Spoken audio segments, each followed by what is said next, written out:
صلى عليك الله يا ابن عبد الله أحمد حبيبنا عليك السلام.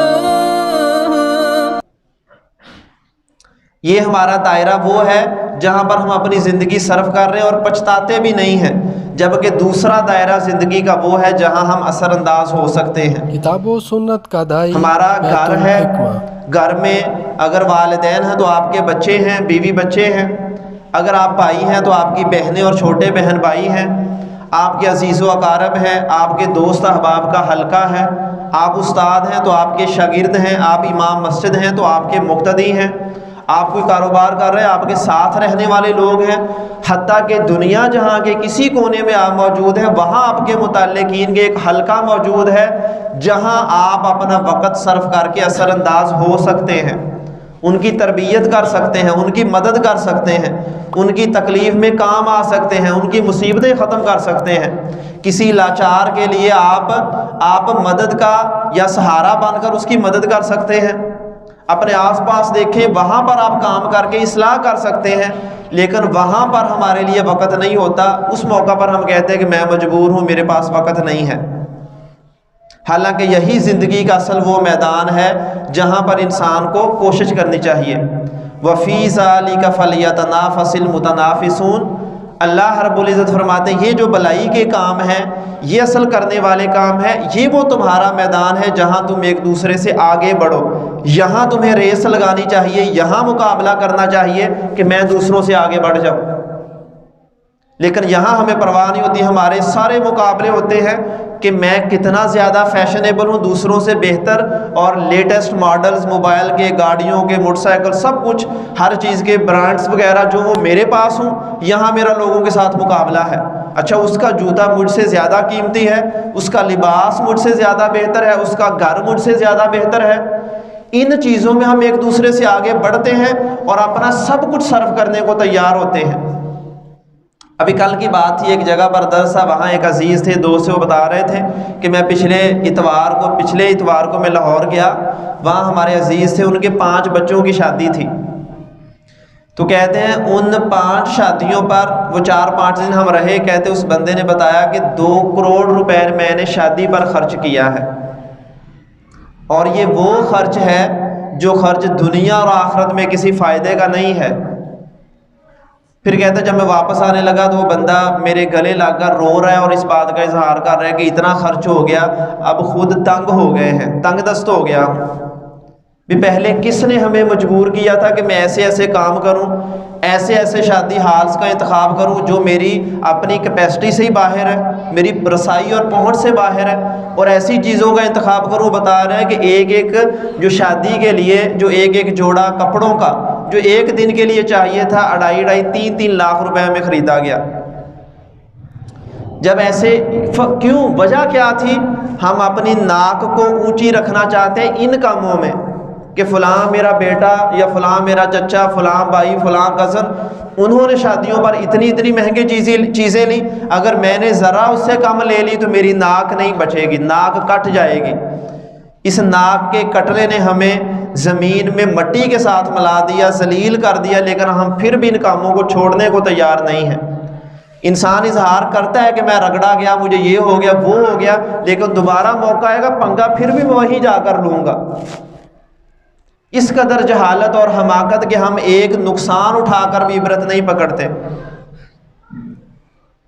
لا یلدغ المؤمن، حضور اکرم صلی اللہ علیہ وسلم نے فرمایا کہ مومن ایک سوراخ سے 2 دفعہ نہیں ڈسا جاتا. جہاں سے ایک دفعہ اسے نقصان ہو گیا، اگر وہ ایمان والا بندہ ہے دوبارہ وہاں سے نقصان نہیں کروائے گا. لیکن ہمارے اندر ایمان کی کوئی رمق باقی ہو تو ہم اس بات سے کوئی سبق سیکھیں. ان فضولیات میں ہم خرچ کر دیں گے، کروڑوں روپے بھی خرچ کر دیں گے، ہمیں پرواہ نہیں ہوگی. لیکن جہاں اللہ کے دین کے لیے، اللہ کے بندوں پر خرچ کرنے کا موقع ہے، ہم وہاں ہاتھ کھڑے کر دیں کہ میں تو خود مجبور اور تنگ دست ہوں. یہی منافقت اور دوغلا پن ہے کہ ہمیں اللہ کے دین کی، اللہ کی خاطر، اللہ کے بندوں کی مدد کرنے کی استطاعت، قوت اور توفیق نہیں ہے، اور اپنی خواہشات اور فضول خواہشات ان کے لیے ہمارے پاس سب کچھ ہے، یہی وہ چیز ہے جو ہمیں تباہ اور برباد کرنے والی ہے۔ ہمارے مقابلے ان باتوں میں چل رہے ہیں جو ہمیں فائدہ نہیں دینے والی، اور جو میدان جس میں اللہ رب العزت فرماتے ہیں فَفِرُّوا إِلَى اللَّهِ کہ تم اللہ رب العزت کی طرف دوڑو، وہاں دوڑ میں تم مقابلہ کرو کہ کون پہلے اللہ رب العزت کو راضی کرتا ہے۔ یہاں ہمارے پاس وقت نہیں ہے اللہ کی طرف دوڑنا، اللہ کو راضی کرنا، اللہ کی رضامندی کو حاصل کرنا، وہاں ہمارا کوئی مقابلہ نہیں ہے۔ ہم نہ ہمارے دل میں کوئی شرمندگی ہوتی ہے کہ کوئی مجھ سے اچھا اور نیک ہے، تو یہاں اسلام نے جائز قرار دیا ہے کہ تم رشک کرو، حسد کرو اس کے ساتھ کہ وہ مجھ سے اچھا کیوں ہوگا، میں کیوں اس کے برابر جا رہا۔ صحابہ میں یہ مقابلے چلتے تھے۔ حضرت ابوبکر رضی اللہ تعالیٰ عنہ وہ ایک نابینا اور کمزور اور ضعیف عورت تھی، اس کے پاس جاتے، مدد کرتے، صبح بہت جلدی جاتے، اس کے لیے پانی بھر کر رکھتے، گھر میں جھاڑو دیتے، جو ضرورت ہوتی پوری کرتے، آ جاتے۔ حضرت عمر رضی اللہ تعالیٰ عنہ کو پتہ چلا تو سوچنے لگے میں کیوں اس نیکی میں پیچھے ہوں، وہ بھی کوشش کر کے وہاں پہنچنے لگے کہ میں ان سے پہلے پہنچوں، لیکن وہ حضرت ابوبکر رضی اللہ تعالیٰ عنہ کا مقام نہیں پا سکے، وہ ہر مرتبہ ان سے پہلے چلے جاتے۔ لیکن ہمارے اصل مطلب کی بات یہ ہے کہ صحابہ میں نیکیوں کے مقابلے چلا کرتے تھے، خیر کے معاملے میں ایک دوسرے سے آگے بڑھا کرتے تھے۔ حضرت عمر رضی اللہ تعالیٰ عنہ کہتے ہیں کہ اللہ کے نبی نے اللہ کی راہ میں جب ہم سے مال طلب کیا تو میں نے سوچا کہ آج کے دن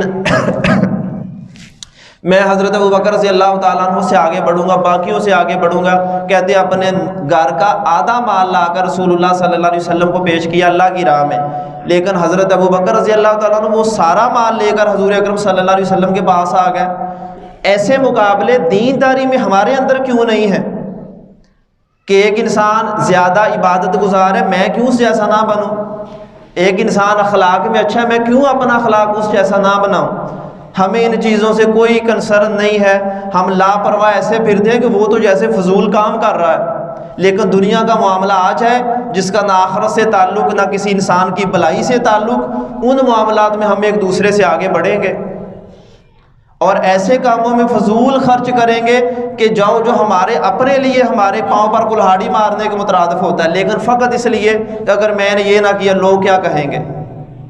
لوگوں سے کہلوانا، لوگوں کی تعریف سننا ہماری زندگی کا آخری کہہ لیں جو مقصد یہی رہ گیا ہے کہ لوگ تعریف کریں، میرا فلاں، میرا مال، میرا گھر، میری جائیداد، میری فلاں چیزیں، میری گاڑی، یہ بہت اچھی ہیں، حالانکہ ان چیزوں میں تو اللہ نے ہمیں مقابلے کا کہا ہی نہیں ہے۔ یہاں اللہ تعالیٰ فرماتے ہیں تم قناعت سے کام لو، بلکہ اصول یہ ہے انظروا الی من هو اسفل منکم ولا تنظروا الی من هو فوقکم۔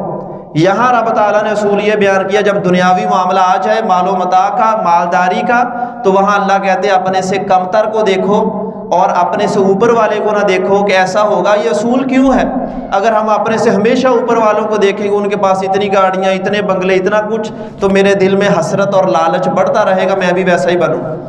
لیکن اگر ہم اپنے سے کمتر لوگوں کو دیکھیں گے تو دل میں اللہ رب العزت کی نعمتوں کا احساس اور شکر گزاری کا جذبہ پیدا ہوگا کہ رب تعالیٰ نے مجھے کتنے لوگوں سے بہتر بنایا، کتنے ہیں جن کے پاس یہ ایک چھوٹی سی نعمت بھی نہیں ہے جس کو میں فضول سمجھتا ہوں۔ بعض دفعہ ہمارے پاس جو چیز ہوتی ہے جس کی ہم ناقدری کرتے ہیں، وہ لوگوں کے لیے پوری زندگی کا ماحصل ہوتا ہے۔